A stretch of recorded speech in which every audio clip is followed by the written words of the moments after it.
Bonjour mesdames et messieurs, bienvenue à ce cours de l'introduction à la philosophie.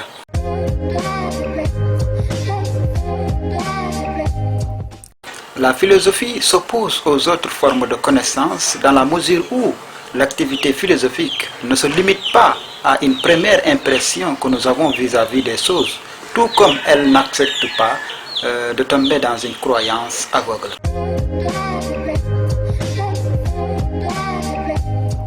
La philosophie s'oppose à l'opinion, qui est une idée, un point de vue ou encore une position particulière que nous avons vis-à-vis des choses.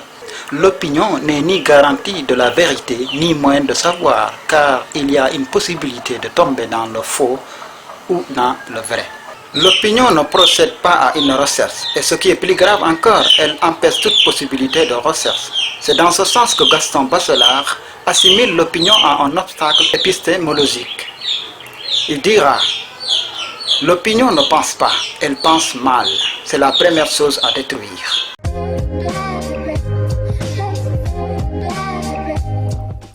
La philosophie ne peut accepter un quelconque gisement.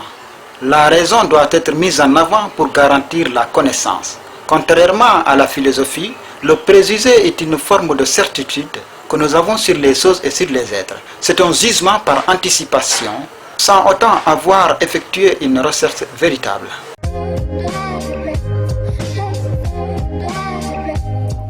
La philosophie n'adhère pas au sens commun. Philosopher exige de penser par soi-même, dans un acte volontaire et autonome d'une pensée libre. Le sens commun est une appréciation commune des choses. Il nous révèle d'une manière commune d'apporter des significations et des directions à ces choses-là.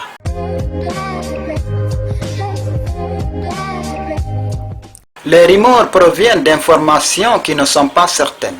Le philosophe doit rejeter celles-ci pour la seule raison qu'elles sont dangereuses et néfastes. Les rumeurs proviennent des sources obscures et invérifiables, et elles refusent les questionnements.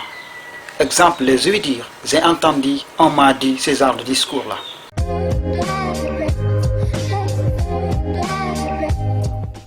La connaissance rationnelle est celle qui provient de l'utilisation de la raison, tandis que la connaissance sensible est celle qui provient des 5 sens: la vue, l'ouïe, l'odorat, le toucher et le goût. René Descartes dira à ce sens que les sens sont trompeuses. Il faut se fier au bon sens. Bien des choses à vous. Vous retrouverez la suite du cours dans la prochaine vidéo.